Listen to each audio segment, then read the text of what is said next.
Informativos.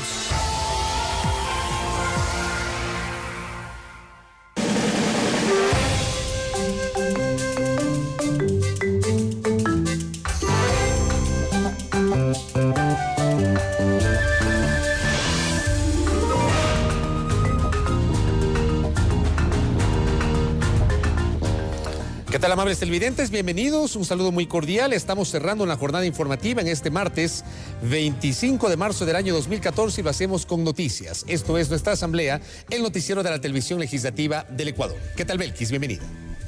Fabricio, ¿cómo te va? Amigos, bienvenidos a una nueva entrega de nuestra asamblea. Nos ven, como siempre, por los canales 42 en Quito, 22 en Guayaquil, 27 en la ciudad de Cuenca, la señal de la televisión legislativa del Ecuador y, por supuesto, a través de envivo.asambleanacional.gov.es. En minutos estaremos dialogando con el doctor Miguel Carvajal, quien es asambleísta nacional por el Movimiento Alianza País y presidente de la Comisión Legislativa Especializada de Soberanía Alimentaria. Muy pertinente este diálogo porque, mucha atención, este miércoles comienzan las audiencias públicas vinculadas a la consulta prelegislativa en el proceso de segundo debate del proyecto de ley de recursos hídricos, usos y aprovechamientos del agua, la denominada Ley de Aguas. Y más adelante, otro de los temas del momento, las medidas cautelares expedidas por la Comisión Interamericana de los Derechos Humanos a favor del asambleísta del movimiento Pachacuti, Clever Jiménez. El jurista, constitucionalista y experto en derechos humanos, Salim Saidán Albuja, nos explicará en qué consisten estas medidas y por qué el Ecuador, como ya es público, ha decidido rechazarlas. Aquí comenzamos. Iniciamos con lo que tú decías, Fabricio. Este miércoles la Comisión de Soberanía iniciará las audiencias públicas del proceso de consulta prelegislativa. Este ejercicio democrático permitirá que las organizaciones indígenas, montubias y afroecuatorianas de segundo grado, titulares de derechos colectivos, puedan exponer sus propuestas y recomendaciones en torno a la construcción de la ley. Este miércoles la consulta será en Cotopaxi y Carchi, el jueves en Tungurahua e Imbabura y el viernes en Chimborazo y Pichincha. El asambleísta del partido Avanza, Antonio Pozo, demandó que este proceso garantiza la inclusión de todas las voces posibles. Si ella ha dado ya una autorización correspondiente, a lo mejor ya se produjo una decisión al menos del Consejo Administrativo de la Legislatura, si es que eso es así, tendrían que establecerse los mecanismos de carácter legal para que la consulta prelegislativa rinda los frutos de carácter legal y reglamentario que la legislatura aspira, porque si no es así, repito, la voluntad de una organización como tal, por importante que sea, no va a prevalecer frente a una disposición emanada desde el Poder Legislativo. Ahora, tomando en cuenta que el resultado de la consulta no será vinculante, es decir, el proceso como tal es obligatorio, lo manda la Constitución, pero no su resultado sería de alguna manera optativo de aplicación. Así es, porque nosotros sabemos del tipo de consultas que existe sobre esta temática. Si el resultado es no vinculante, definitivamente el proceso continuaría. En el proceso de aprobación de la ley, lo que implicaría entonces es que sí se está cumpliendo con un procedimiento previo que es la consulta prelegislativa. Sobre este tema hay un aspecto que, amable audiencia, hay que referir y es que el trámite del proyecto de ley de aguas está en el seno del Pleno de la Asamblea Nacional para segundo debate desde el año 2010 y hay que recordar pues a la opinión pública que durante la administración anterior se suspendió ese debate por un pedido de las organizaciones indígenas, afroecuatorianas, montubias, organizaciones sociales que planteaban la consulta prelegislativa. Ese debate 4 años después está siendo retomado a través de estas audiencias públicas que comenzarán en Cotopaxi y en Carchi. El doctor Miguel Carvajal está con nosotros para referir más sobre este tema. Doctor, bienvenido, qué gusto, ¿cómo le va? Gracias, Fabricio, ¿cómo ha pasado? Bien, usted ha convocado ya, usted no, la presidenta de la Asamblea, pero evidentemente usted como presidente de la Comisión será quien instrumente todo este proceso de audiencias públicas. ¿Cómo va a proceder precisamente la Comisión para recopilar estas observaciones y sistematizarlas? Gracias. Voy a comenzar con una pequeña precisión, Fabricio. En mayo del 2010, en el transcurso del desarrollo del segundo debate, ¿no?, ya previo a la votación, existió una sentencia de la Corte Constitucional. No es un pedido solamente de las organizaciones, sino que ese pedido se tradujo en una sentencia. Vinculada a la ley de minería, mandatorio. Creo que es vinculada a la ley de minería, pero que obligaba a que en el caso de la ley de recursos hídricos se realice la consulta prelegislativa. Eso tiene que ver con un mandato constitucional para protección de los derechos colectivos de pueblos, nacionalidades de origen ancestral, es decir, pueblos indígenas, montubios y afrodescendientes. Por lo tanto, desde mayo del 2010 se suspendió el desarrollo del segundo debate para hacer un paréntesis, cumplir la sentencia y realizar la consulta prelegislativa, ¿no? Se realizó la consulta prelegislativa en su primer momento, que es la inscripción, la calificación de las organizaciones de base, de segundo grado, nacionales, y la recepción de las sugerencias realizadas por las organizaciones de base. Esto fue en abril del año pasado, del año 2013. Todo esto ocurrió antes de que nosotros estemos en la Asamblea, ¿no? Nosotros estamos dando continuidad al proceso. El siguiente paso es el que lo vamos a cumplir el día de mañana, a iniciar el cumplimiento el día de mañana, una vez que la compañera presidenta de la Asamblea Nacional, Gabriela Rivadeneira, convocó al segundo momento de consulta prelegislativa. ¿A quiénes? A las organizaciones de segundo grado, a las organizaciones provinciales, indígenas, montubias y afrodescendientes que fueron inscritas y calificadas. ¿Qué es una organización de segundo grado? Es una organización que representa a muchas organizaciones locales, de una parroquia, de un cantón, de juntas de regantes. ¿Pero que tiene carácter provincial? Que tiene carácter provincial.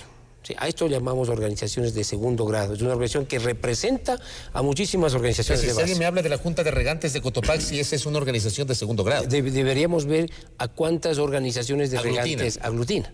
Pero, por ejemplo, se han dado casos en el que hay organizaciones de segundo grado, ¿sí?, que no se inscribieron. Pero esas organizaciones de segundo grado que no se inscribieron también pueden presentarse con sus delegados y decir, aquí estamos presentes, ¿no?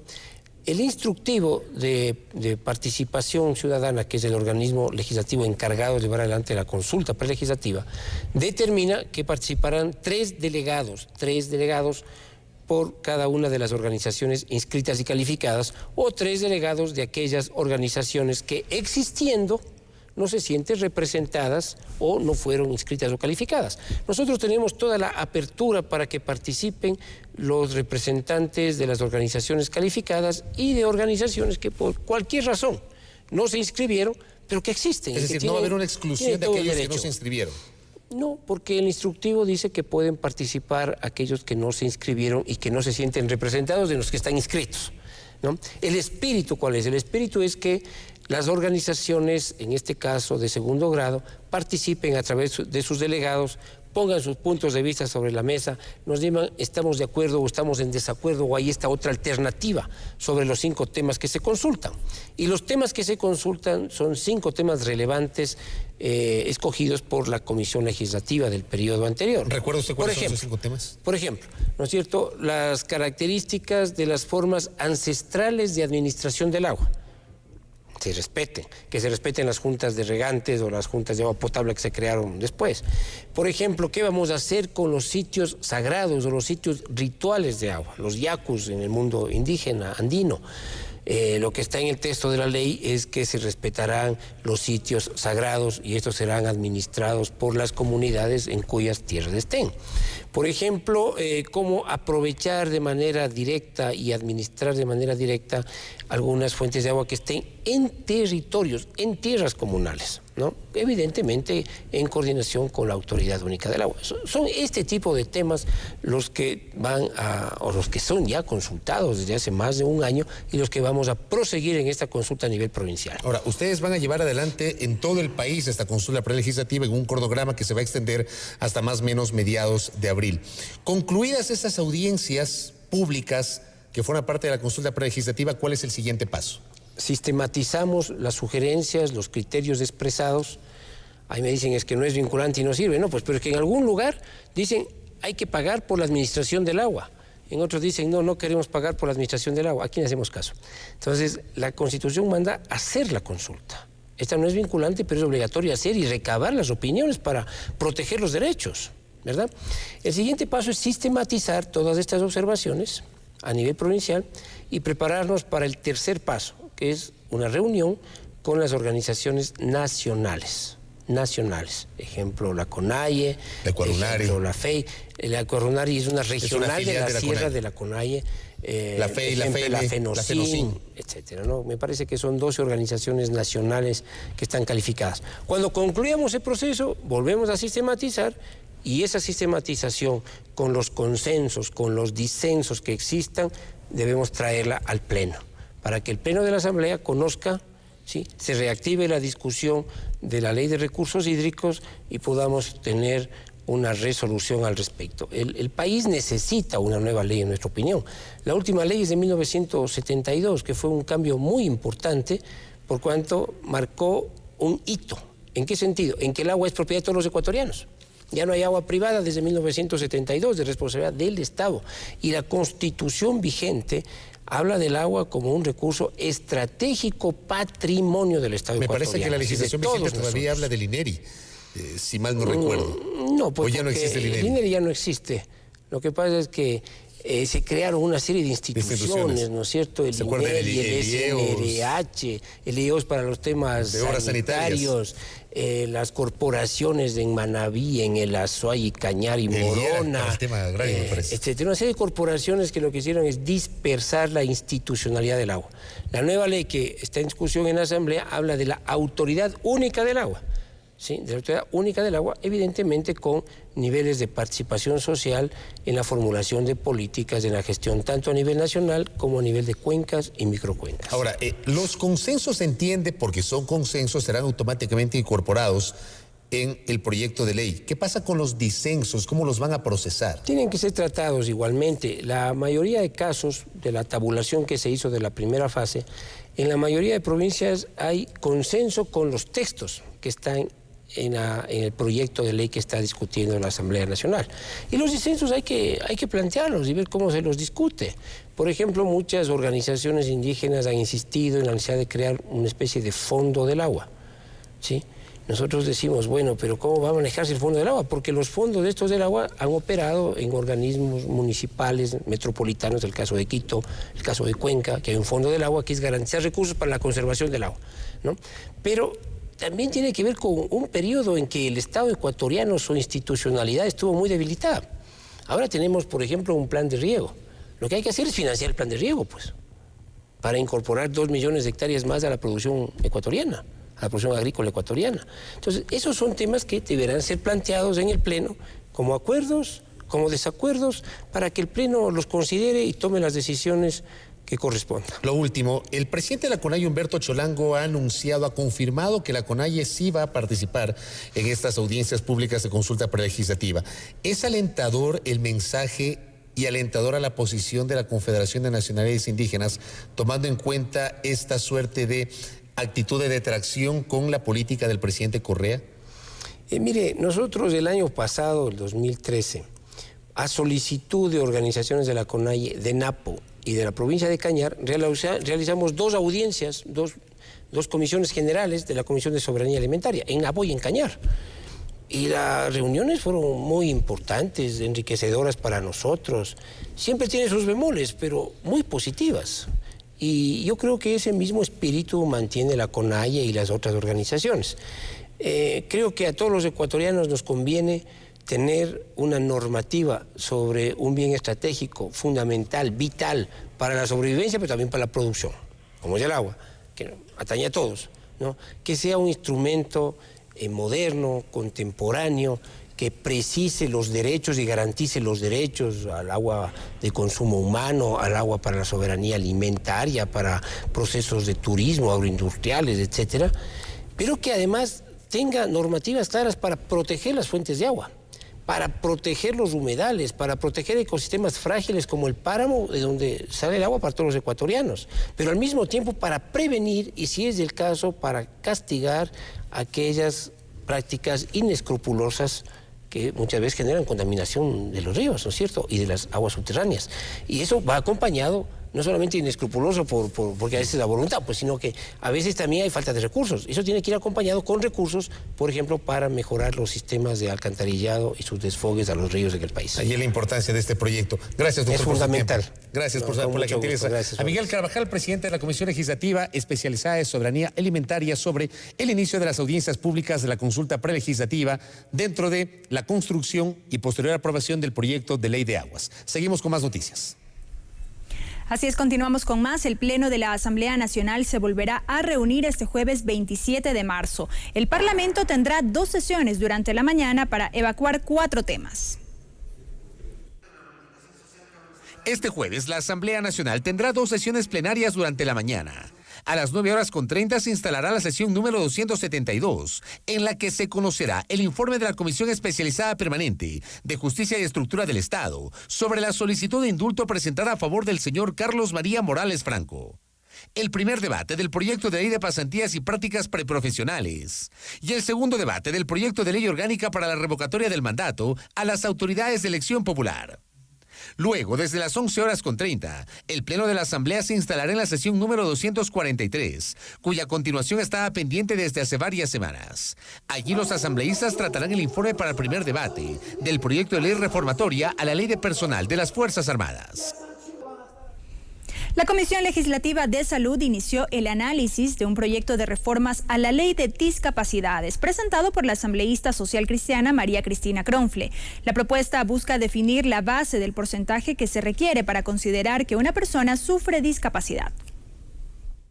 Que se establezca en la Ley Orgánica de Discapacidades el porcentaje para considerar a una persona con discapacidad como tal, es a donde apunta el proyecto de reforma a la normativa propuesto por la asambleísta del Partido Social Cristiano María Cristina Cronfle. La ley en su artículo 6 dejó al reglamento definir este tema. No obstante, dicho instrumento remitido por el Ejecutivo en diciembre pasado fijó la base en un 40%, lo cual fue criticado por la legisladora. 98.000 personas que estaban entre el 30 y 40%. Resulta que estas mismas personas, entre el 30 y 40%, son aquellas que hoy ya no tienen derecho. Cuestionó que no exista una base técnica para la fijación de dicho porcentaje y el perjuicio que ello representa para las personas con discapacidad. La sesión pasada de la ministra de Salud no nos pudo contestar bajo qué criterios determinaron el 40%. ¿Dónde está la justificación técnica para dejar de lado a 98.000 personas con discapacidad? De ahí que plantea que se considere persona con discapacidad a toda aquella que, como consecuencia de una o más deficiencias físicas, mentales, intelectuales o sensoriales, con independencia de la causa que la hubiere originado, vea restringida permanentemente su capacidad biológica, psicológica y asociativa para ejercer una o más actividades esenciales de la vida diaria, en al menos un 30% su capacidad. La iniciativa fue analizada este martes al interior de la Comisión de Salud. Hay que decir que si tenemos sensibilidad, si tenemos solidaridad, debemos estar absolutamente de acuerdo con lo planteado. En nombre de los cientos y miles de personas con discapacidad y vivir en carne propia mi discapacidad, tienes mi apoyo y mi respaldo. Cronfle también plantea reformar el artículo 48 de la ley, a fin de que se agregue que se considere discapacidad severa a aquella mayor al 50% de discapacidad certificada por la autoridad competente. Se esperan próximas sesiones de la comisión previo a la elaboración del informe para primer debate del proyecto de reforma. Decomiso, multa de 20 salarios básicos unificados y el pago de gastos por traslado o alimentación son parte de las sanciones que contempla el proyecto de ley que prohíbe la tenencia de animales silvestres y exóticos en circos y espectáculos públicos. La Comisión de Biodiversidad abocó conocimiento de esta iniciativa. Este martes, la Comisión Legislativa de Biodiversidad abocó conocimiento del proyecto de ley que prohíbe la tenencia de animales silvestres en circos y espectáculos públicos, de iniciativa del legislador de Creo, Andrés Páez. La propuesta consta de 7 artículos, una disposición transitoria, una derogatoria y una final. El objeto de la ley establece como propósito fundamental el prohibir en todo el territorio nacional, sin distinción de ninguna naturaleza, que animales de la vida silvestre, sean nativos o exóticos, se mantengan en cautiverio en los denominados circos. La prohibición se extiende para quien o quienes lucran de los animales silvestres, efectuando cualquier tipo de espectáculos públicos o privados o cualquier actividad lucrativa. Más adelante impide a todas las autoridades, sin distinción alguna, otorgar licencias, permisos o autorizaciones a personas jurídicas o naturales, o a representantes o agentes de circos para que mantengan en cautiverio a animales de la vida silvestre. El proyecto faculta además el decomiso y establece sanciones como la imposición de una multa de 20 salarios mínimos del trabajador en general y el pago de todos los gastos que demande el traslado, alimentación, curación y reintegración a su entorno natural de los animales decomisados. Se estipula además un plazo de 90 días para que los circos o tenedores de estos animales los entreguen voluntariamente a las autoridades competentes. El próximo paso se prevé la presencia del asambleísta proponente, quien pues dará sus argumentos aquí al pleno de la comisión. La comisión espera aprobar el informe para primer debate del proyecto hasta el próximo 30 de abril. Tiempo de una primera pausa, amigos, aquí en nuestra asamblea. Enseguida continuamos con más información. No se vayan.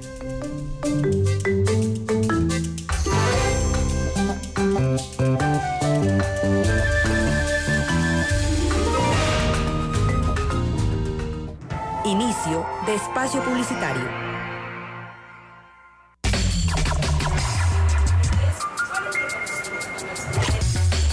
¿Se acuerdan que vinieron? Salida Estación Durán, Guayaquil. Llegada Estación Chimbacalle, Quito. Recorrido 477 kilómetros. En 1905 el sonido de la locomotora de vapor rompió el silencio de las planicies costeras y del páramo interandino cuando se hizo el primer viaje en tren que unía Guayaquil y Quito. El ferrocarril fue una obra que se impuso pese a la maldad, a la envidia, a las mentes pequeñitas, a la ignorancia y al prejuicio que trataron de detenerlo. La llegada de la enorme máquina y el sonido de su silbato alegraba a quienes vivían en los pequeños poblados de la línea férrea. Poco a poco, el tren dejó de funcionar y la luz liberal se fue apagando. Los durmientes quedaron bajo la maleza y los derrumbes cubrieron el sueño de Eloy Alfaro. En el 2008 se declaró al tren como Patrimonio Nacional y después de varios años de olvido y abandono, el Ministerio Coordinador de Patrimonio inició la restauración de la principal columna de la Revolución Liberal. Ahora existen varias rutas patrimoniales. Dos de las más emblemáticas inician en Riobamba y van hasta Urbina y Colta, respectivamente. La estación Eloy Alfaro de Quito también tiene recorridos que pasan por Machachi y llegan al boliche en las faldas del Cotopaxi. La rehabilitación del ferrocarril es una obra que devuelve el espíritu liberal al Ecuador. El patrimonio es el soporte a nuestra identidad. Es el cobijo, es nuestro pan y nuestra sal. Yo soñaba con un país mejor, donde las diferencias eran parte de nuestras riquezas y no de nuestros problemas.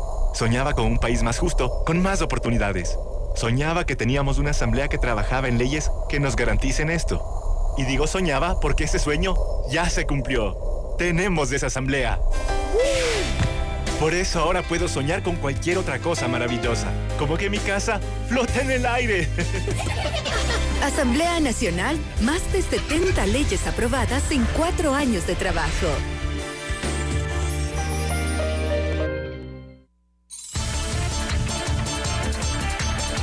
Asambleísta provincial periodo 2013-2017, Robert Mauricio Proaño, Pichincha, Movimiento Alianza País. Contigo de ley. Kikinguan Maimanta. Asamblea Nacional.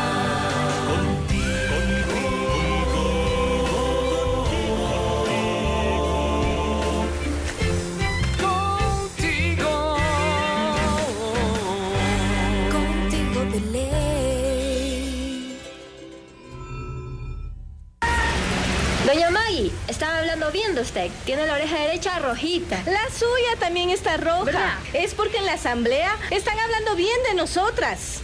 Seguro es por la Ley de Economía Popular y Solidaria. ¿Y eso con qué se come? Esta ley nos da un montón de beneficios que nos permitirán crecer y pensar en un futuro mejor. Esta es la yapa, caserito. En la Asamblea Nacional seguimos hablando bien de ti. Es así que se aprobó la Ley Orgánica de la Economía Popular y Solidaria y del Sector Financiero Popular, la cual beneficia a miles de pequeñas y medianas empresas a través de la creación de la Corporación Nacional de Finanzas Populares y Solidarias, que les brindará créditos, servicios financieros y capacitación. Además, el sistema de contratación pública garantizará preferencias a favor de las personas y organizaciones de este sector. Asamblea Nacional. Don Marcial, dele suave que se le está poniendo la oreja roja. Sí, no es por el trabajo, Luchito. Es porque en la Asamblea Nacional están hablando bien de nosotros. Aprobaron la ley de regulación y control del poder de mercado. Ya ninguna empresa, por más grande que sea, me va a obligar a comprarle solo a ella. Ni me va a subir precios. Ahora todos podemos vender y producir libremente. Se acabaron los monopolios. Ponte pilas y dame una mano. Empuja. En la Asamblea Nacional seguimos hablando bien de ti, de tu derecho a un mercado justo, con más oportunidades para pequeños y medianos competidores y mejores beneficios para los consumidores. Es así que se aprobó la Ley de Regulación y Control del Poder de Mercado, que entre otras cosas prohíbe y sanciona acciones que impidan la libre competencia, evita que grandes compañías perjudiquen a pequeños y medianos competidores. Además, elimina descuentos condicionados a través de tarjetas de afiliación. Sí, de aquí como siempre al sur, don Marcial. Nada. Hoy me voy para otra ruta. ¡Nos vemos! Asamblea Nacional. Seguimos hablando bien de ti. Mami, ¿por qué se va él? Lo que pasa es que este es un restaurante libre de humo, mi amor. No se puede fumar aquí adentro. Ah, ¿y por eso tenía la oreja roja porque fuma? No, mi amor. Su oreja y la de todos está roja porque en la Asamblea Nacional están hablando bien de nosotros. Sí, en la Asamblea Nacional seguimos hablando bien de ti, de tu derecho a vivir en un ambiente sano y libre de humo. Por eso se aprobó la Ley de Control del Consumo del Tabaco, que protege a los no fumadores y apoya a la prevención del tabaquismo, especialmente entre los más jóvenes. Es así que no se puede fumar en espacios cerrados públicos o privados, que sean de trabajo, de atención y acceso al público, y tampoco en espacios dedicados a la salud y educación. ¿Y a ella por qué se le puso la cabeza roja? Asamblea Nacional.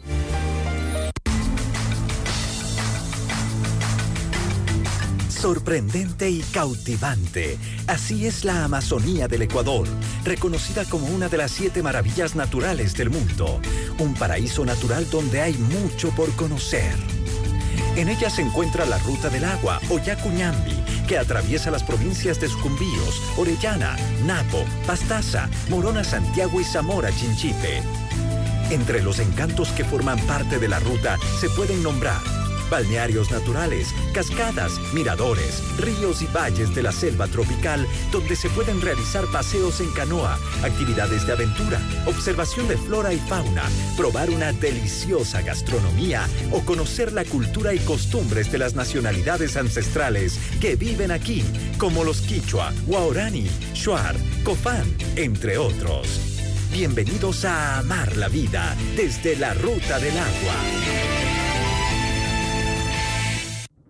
Fin de espacio publicitario.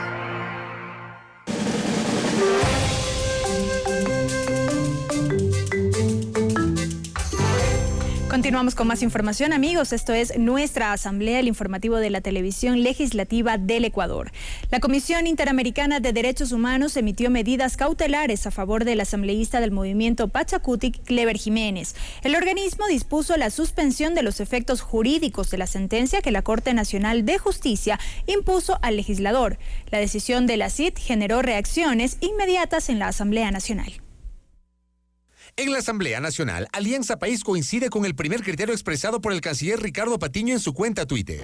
La Comisión Interamericana de los Derechos Humanos, CIDH, no tiene competencia para disponer medidas cautelares contra el Ecuador. Las medidas cautelares que solicita la Comisión Interamericana, que no es la Corte Interamericana, no son vinculantes para el Ecuador. La víspera, la CIDH, organismo adscrito a la Organización de los Estados Americanos, OEA, con sede en Washington, concedió medidas cautelares a favor del asambleísta Clever Jiménez, su asesor Fernando Villavicencio y el médico Carlos Figueroa, sentenciados por la Corte Nacional de Justicia a 18 meses de privación de libertad en los 2 primeros casos y a 6 meses en el tercer caso, acusados de haber injuriado al presidente de la República. La CIDH dispuso la suspensión de los efectos jurídicos de la sentencia, lo que para el oficialismo es improcedente y no tiene carácter vinculante. Ecuador no está obligado a cumplir esas medidas. Y es más, insiste que Jiménez no es un perseguido político. Aquí no estamos hablando de una persecución política, como aducen decir ellos, que se ponen ahora de víctimas, cuando acusaron y hasta hicieron en la fiscalía con documentos falsos, con adulteración y una serie de circunstancias. Pero la oposición reitera que sobre Jiménez sí se violaron sus derechos fundamentales, al haberlo enjuiciado y sentenciado sin autorización previa de la Asamblea. Es un perseguido político. Los legisladores gozamos no de un privilegio, sino de un derecho que es la inmunidad parlamentaria. Que Ecuador tiene una larga tradición de respeto a las medidas cautelares dispuestas por la CIDH. Este gobierno ha acatado las medidas cautelares dictadas por la Comisión Interamericana de Derechos Humanos en varios casos. Y que el caso ecuatoriano no es el mismo que el de Colombia, donde la CIDH dictó medidas cautelares a favor del destituido alcalde Gustavo Petro, que no fueron acatadas por el gobierno de ese país. En Colombia el asunto es más grave porque existen 2 sentencias de la Corte Constitucional colombiana anteriores que dicen que son de obligatorio cumplimiento las medidas cautelares dictadas por la Comisión Interamericana. ¿En el caso del Ecuador? En el Ecuador no hay ninguna sentencia de la Corte Constitucional ecuatoriana en el mismo sentido. Sobre este caso aún se aguarda el pronunciamiento formal del Estado ecuatoriano. Y en la Asamblea Nacional también hubo reacciones de los legisladores en torno a la posibilidad que sobre el asambleísta Clever Jiménez se aplique el recurso jurídico de remisión. Esta figura implica que el ofendido, en este caso el presidente de la República, solicite a la Corte Nacional de Justicia el perdón de la sentencia contra el legislador, al igual que lo hizo en los casos El Universo y Gran Hermano. Hay diversos criterios políticos. Con la sentencia emitida en contra del asambleísta de Pachacutic, Clever Jiménez, por injuriar al presidente de la República, según lo determinó la Corte Nacional de Justicia, se habla de varios caminos a fin de librar al legislador de cumplir la pena impuesta. Para algunos oficialistas, no se trata de tener a nadie preso.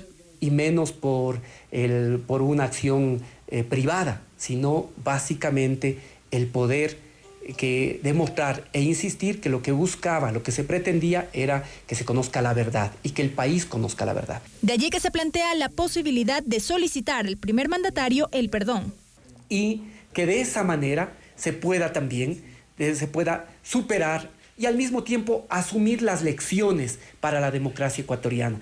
Que no puede alguien que se dice que es fiscalizador, que es representante, puede actuar con irresponsabilidad, que la inmunidad parlamentaria no es impunidad. No obstante, no todos comparten este criterio. Personalmente creo que la justicia y las sentencias de juez competente y autoridad competente no son para pedir disculpas y arrodillarse, son para cumplir y hacer cumplir la ley. Del lado del movimiento Pachacutic, saltan también a la discusión las figuras del indulto y la amnistía, aunque una de ellas al menos no cabría. Sin embargo, ellos dicen estar claros. De nuestra parte no vamos a proponer. En esta misma línea se expresó el propio Clever Jiménez a través de un mensaje de Twitter. Lo cierto es que a pesar de estas posibilidades, aún no hay nada en concreto. El presidente de la Confederación de Nacionalidades Indígenas del Ecuador, CONAIE, Humberto Cholango, demandó que el gobierno ecuatoriano acate las medidas cautelares dispuestas por la Comisión Interamericana de Derechos Humanos. Cholango se refirió además a los resultados de las elecciones del 23 de febrero, las posibilidades de diálogo con el gobierno y sus críticas a una modificación constitucional sobre la reelección. El movimiento indígena no quiere abstraerse de la coyuntura política. La CONAIE también ratificó su posición respecto de la sentencia contra el asambleísta Clever Jiménez. Su presidente advirtió que al legislador no le respetaron el debido proceso. Frente a las ideas, frente a las tesis políticas, frente a conceptos, se está imponiéndose el odio, el rencor, la venganza. E instó al Estado ecuatoriano a acatar las medidas cautelares dispuestas por la Comisión Interamericana de Derechos Humanos. Nosotros pedimos al gobierno ecuatoriano que acate esta decisión. Ocurren momentos en que la CONAIE se apresta a renovar su consejo directivo. La asamblea será en mayo. Están convocados delegados de las 14 nacionalidades y 18 pueblos reconocidos en el país. Y por lo pronto, Humberto Cholango confirmó que no buscará la reelección. Es momento de concluir un ciclo al frente del movimiento indígena en la cual yo he estado representando. Con esta oportunidad, la CONAIE hará un balance de las elecciones del 23 de febrero, en las que su brazo político, Pachacuti, obtuvo resultados, a su juicio, alentadores. Tenemos 5 prefecturas, 30 alcaldías, hemos conseguido 129 presidencias de las juntas parroquiales. Y con un discurso más conciliador, el dirigente indígena aseguró que la CONAIE no cierra las puertas al diálogo con el gobierno. Nosotros siempre creemos que el diálogo es el mejor camino para resolver las divergencias, por más duros que sean los temas. Empero, Cholango se sumó a las voces críticas respecto de una posible reelección de autoridades de elección popular por la vía de una modificación constitucional. Una reelección indefinida no creo que es bueno para la democracia. Y se mostró partidario que cualquier enmienda o reforma en ese sentido sea avalada por los ciudadanos mediante consulta. El movimiento Creo oficializó su postura de rechazo a cualquier posibilidad, incluso por la vía de un pronunciamiento popular, de modificar la Constitución para permitir la reelección de autoridades. El Partido Social Cristiano y el PRE, en cambio, se mostraron abiertos a dicha reforma o enmienda, siempre que sea sometida a consulta plebiscitaria. La oposición política comenzó a oficializar su postura sobre la posible modificación constitucional para la reelección de autoridades. El movimiento Creo confirmó su rechazo a cualquier enmienda o reforma que implique la reelección de autoridades por encima de los términos que establece actualmente la Constitución, esto es, reelección por una sola vez. Esta definitivamente no es una forma de perfeccionar la democracia. Si de verdadera democracia estamos hablando. Y ese rechazo, añadieron, aun cuando se piense en una consulta plebiscitaria para refrendar la eventual decisión que adopte la Asamblea. Sigamos con el proceso de establecer las elecciones conforme el mandato constitucional. Reelección para todas las autoridades por una sola ocasión. Sectores como el Social Cristiano y el PRE manejan un criterio parcialmente similar. Los rolosistas hablan de una supuesta intención de Alianza País para perpetuarse en el poder. Rechazo también la actitud y la pretensión de reelección indefinida de todas las autoridades de Alianza País que hoy se está debatiendo en el país. Los socialcristianos invocan el principio de alternabilidad democrática. No estamos de acuerdo en una reelección indefinida para las autoridades. Pero, a diferencia de Creo, en ambos casos se muestran abiertos a una modificación constitucional definida por la vía de una consulta. Esto es una reforma porque efectivamente sería alterada la estructura del Estado. Ese es un tema que debe ser llevado a consulta popular en los próximos 75 días. Como la Constitución faculta al presidente de la República para hacerlo. En tanto, en Alianza País, este tema no logra definiciones. Este tema, amables televidentes, que tiene que ver con una última reciente resolución de la Comisión Interamericana de los Derechos Humanos, implica, como hemos visto en las notas precedentes, la concesión de medidas cautelares a favor del asambleísta Clever Jiménez, de su asesor legislativo Fernando Villavicencio y del médico Carlos Figueroa. Se entiende, de acuerdo a lo que señala la resolución, que automáticamente se deben suspender los efectos jurídicos de la sentencia que Jiménez debe cumplir, dispuesta por la Corte Nacional de Justicia, a 18 meses de privación de la libertad, el pago de $140,000 de indemnización y disculpas públicas al ofendido, en este caso el presidente de la República, Rafael Correa, que fue quien en último caso lo demandó, acusándolo de injurias. Pero, ¿cuál es el alcance de esta resolución, de estas medidas cautelares? El constitucionalista y experto en materia de derechos humanos, Salim Saidán Albuja, está aquí con nosotros en el noticiero de la televisión legislativa. Doctor, bienvenido, ¿cómo le va? Qué gusto. Un gusto, buenas tardes, Fabricio. Bueno, ¿es o no de cumplimiento obligatorio la resolución de medidas cautelares dispuestas por la Comisión Interamericana de los Derechos Humanos? Bueno, en primer lugar hay que hacer una distinción entre lo que son las medidas cautelares y las medidas provisionales. Las medidas cautelares tienen un origen reglamentario y son dispuestas por la Comisión Interamericana de Derechos Humanos. Las medidas provisionales tienen un origen convencional y son otorgadas por la Corte Interamericana de Derechos Humanos, que es el organismo judicial del sistema. A partir de esa diferenciación, ¿Qué es lo que ha dicho el canciller de la República? Que la atribución de la Comisión Interamericana para dictar medidas cautelares no se encuentra en la Convención Americana y por lo tanto no tiene fuerza vinculante.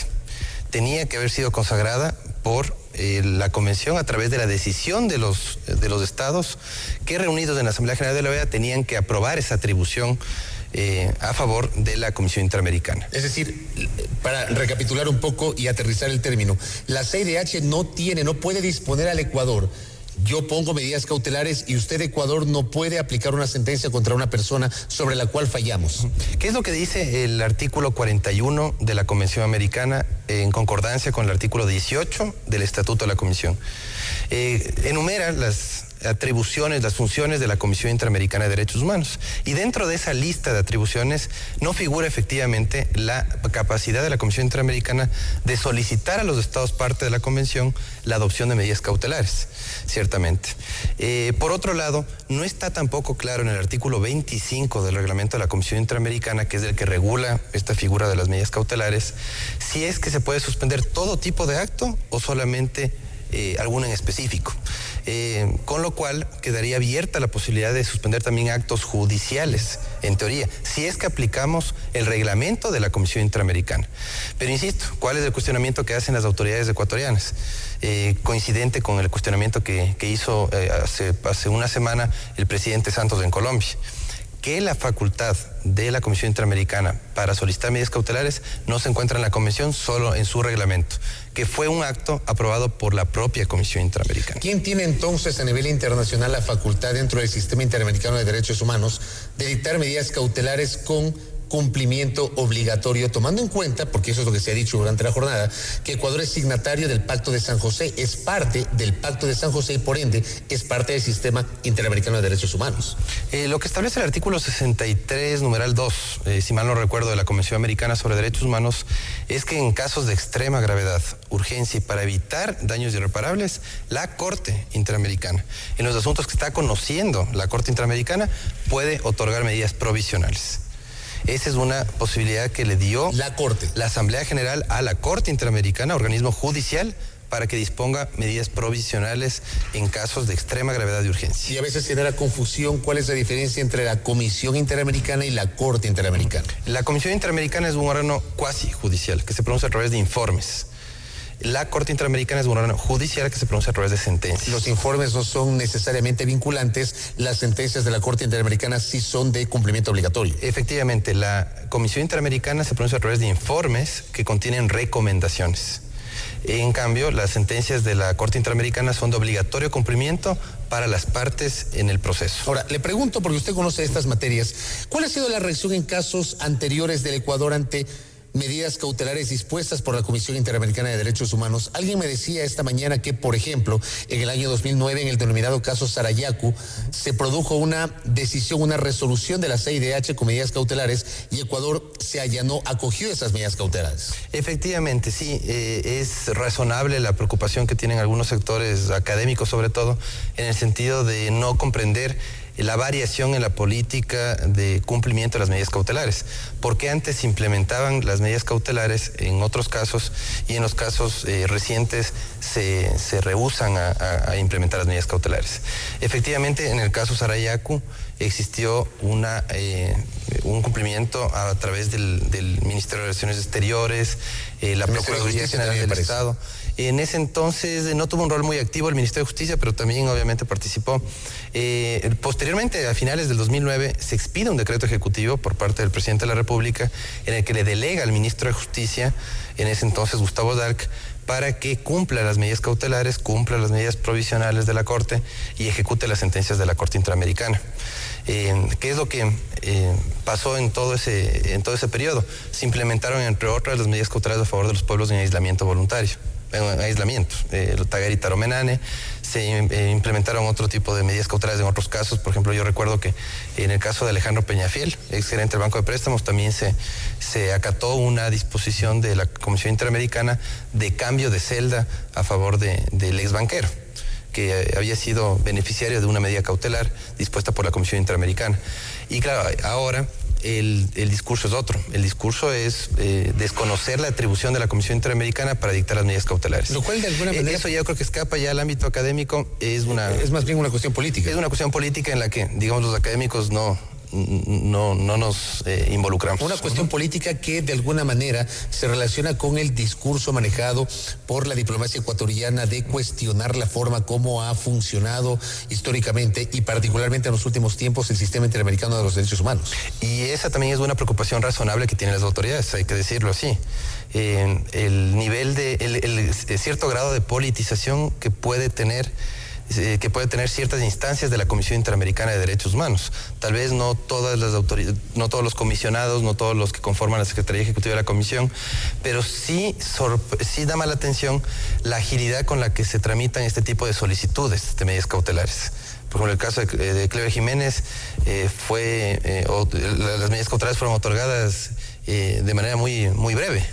Cuando hay un sinnúmero de casos de ciudadanos que no han recibido una pronta respuesta por parte de la Comisión Interamericana. Hay casos que tienen 5 o 7 años de la Comisión Interamericana y no han recibido una respuesta. Entonces sí hay una especie de selectividad en la tramitación de los casos que podría traer ciertas dudas y deslegitimar la actuación de la Comisión Interamericana. Hace pocos minutos el Ministerio de Relaciones Exteriores emitió un comunicado oficial en donde ratifica que Ecuador rechaza la resolución de la CIDH concediendo medidas cautelares. De esta manera ya semana seguida se produce, no sé si calificarlo como un revés de la Comisión Interamericana, con 2 resoluciones de medidas cautelares, esta con Ecuador y la semana anterior con Colombia. ¿Hay similitudes en las posiciones asumidas por el gobierno ecuatoriano en este caso y el gobierno colombiano la semana anterior en el proceso de destitución del alcalde de Bogotá, Gustavo Petro? Sí, yo creería que hay una diferencia muy clara en los dos casos. En el caso de Colombia, el valor de las medidas cautelares en el ordenamiento jurídico colombiano lo dio la Corte Constitucional Colombiana a través de 2 sentencias. En el año 2005 y en el año 2013, la Corte Constitucional Colombiana declaró como vinculantes a las medidas cautelares de la Comisión y estableció que su incumplimiento viola el debido proceso. Y adicionalmente, la Corte Constitucional Colombiana, ¿qué es lo que manifestó? Que hay varias razones para dar valor en el ordenamiento jurídico colombiano de las medidas cautelares, entre otras que Colombia ha ratificado la Convención Americana, es parte de la OEA y ha sido parte también de la aprobación del Estatuto de la Comisión, que indirectamente avala el reglamento de la Comisión.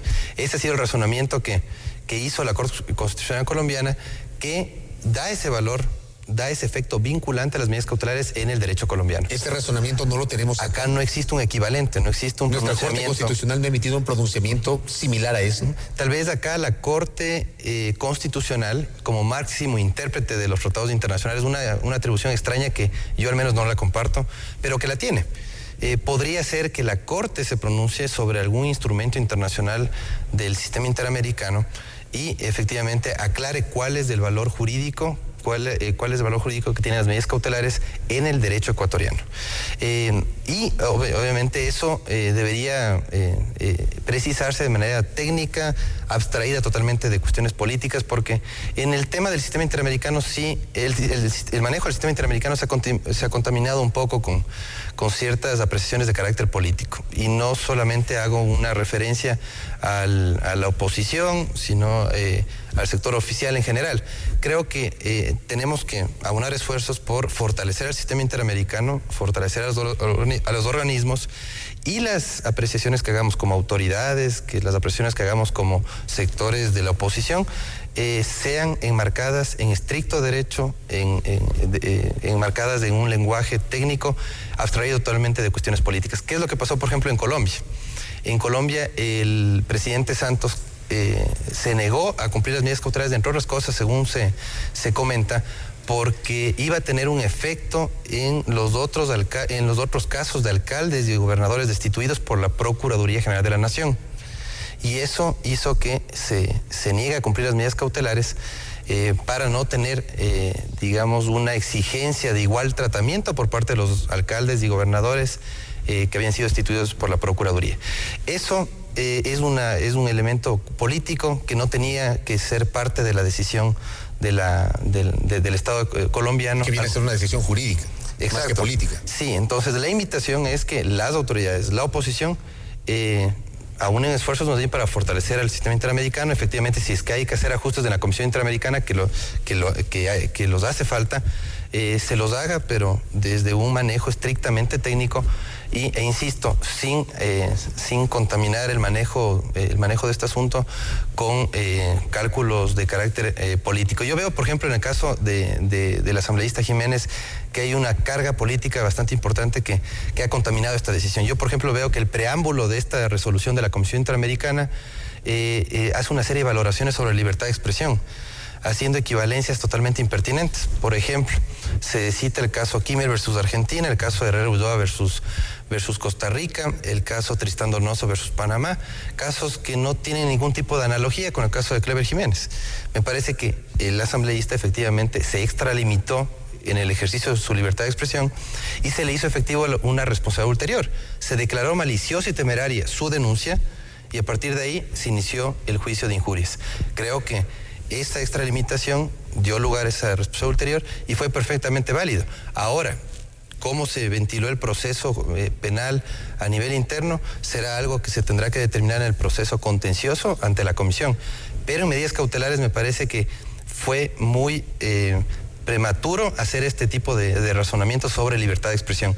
Me parece que prejuzgó la Comisión Interamericana algo que tenía que haber analizado en el proceso contencioso. Queda clara su posición. Gracias por su gentileza y por habernos ilustrado, pues, con su explicación al doctor Salim Saidán Albuja, quien es constitucionalista, jurista experto en derechos humanos, hablando sobre las medidas cautelares que han sido concedidas por la Comisión Interamericana de los Derechos Humanos a favor de la asambleísta Clever Jiménez, Fernando Villavicencio, su asesor, y el médico Carlos Figueroa, pero que el gobierno ecuatoriano, al menos ha dicho, se ha anunciado, las rechaza y no las piensa acatar. Pausa.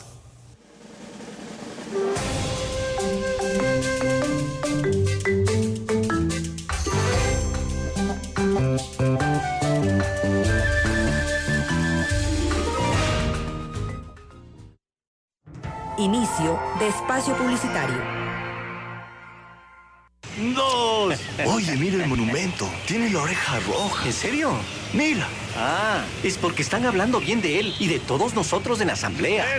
Sí, en la Asamblea Nacional estamos hablando bien de ti, de tu barrio, tu parroquia, tu ciudad. Es así que se aprobó el Código Orgánico de Organización Territorial, Autonomías y Descentralización, que distribuye equitativamente el presupuesto para obras y otorga a las provincias, cantones y parroquias la responsabilidad de planificar, construir y mantener la infraestructura física de los servicios básicos y espacios públicos para que todos los centros poblados del país tengan las mismas oportunidades de progreso, trabajo y bienestar. Estamos hablando bien de ti.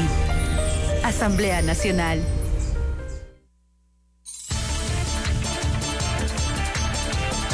Asambleísta provincial periodo 2013-2017, Ángel Ramiro Vela, Cotopaxi, Movimiento Alianza País. Yo soñaba con un país mejor, donde las diferencias eran parte de nuestras riquezas y no de nuestros problemas. Soñaba con un país más justo, con más oportunidades. Soñaba que teníamos una asamblea que trabajaba en leyes que nos garanticen esto. Y digo soñaba porque ese sueño ya se cumplió. Tenemos esa asamblea. Por eso ahora puedo soñar con cualquier otra cosa maravillosa, como que mi casa flota en el aire.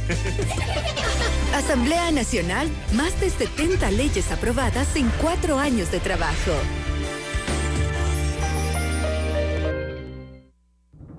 Fin de espacio publicitario.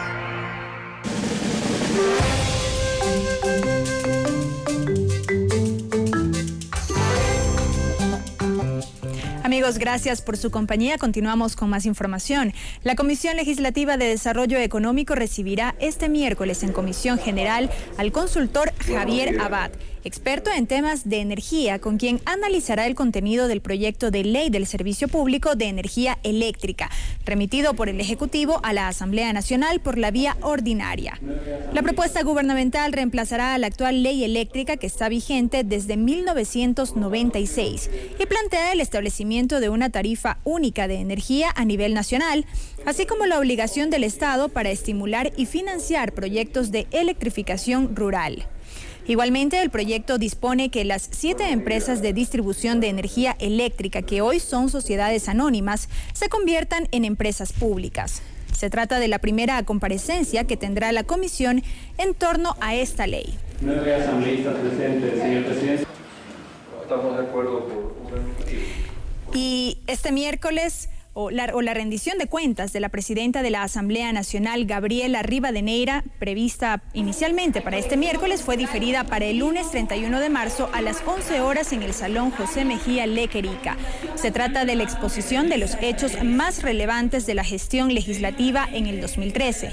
El 14 de mayo pasado, Rivadeneira se convirtió en la primera mujer en la historia política del país en ser elegida para liderar la función legislativa.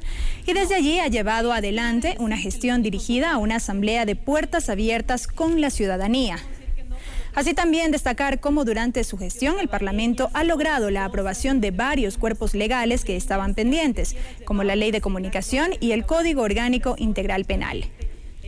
En cambio, este miércoles 26 de marzo, la Comisión de Desarrollo Económico presentará el informe de su gestión 2013. Y atención a la siguiente nota de pesar. Ha fallecido la señora Flora Eulalia Ruales Vázquez, madre política de la presidenta de la Asamblea Nacional, Gabriela Rivadeneira. La función legislativa emitió este martes un acuerdo de solidaridad y condolencias suscrito por las vicepresidentas Rosana Alvarado y Marcela Aguiñaga y la secretaria de la institución, Livia Rivas. El deceso de la señora Ruales se produjo en el cantón Otavalo, provincia de Imbabura. Quienes hacemos la televisión legislativa expresamos nuestra nota de pesar a la señora presidenta y su distinguida familia por tan irreparable pérdida. Paz en su tumba.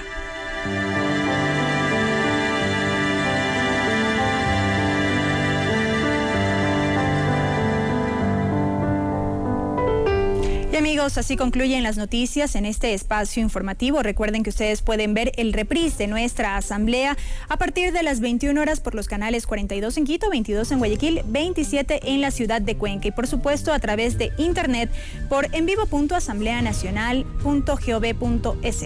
Hasta entonces.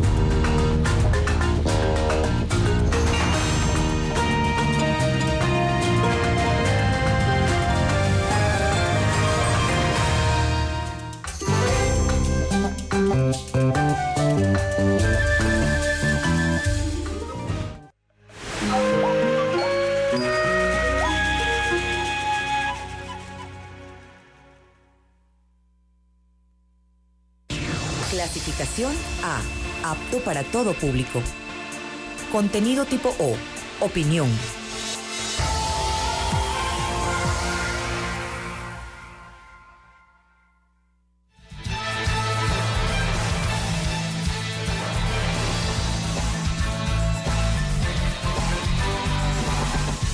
Señoras y señores, tengan ustedes muy buenas tardes. Como siempre, bienvenidas y bienvenidos a Diálogo Legislativo, este espacio de opinión de la radio de la Asamblea Nacional y de TVL, con nuestro saludo a través de la radio en las 24 provincias del Ecuador, en las 4 regiones de la patria y también a través del internet en nuestra página web www.asambleanacional.gov.es.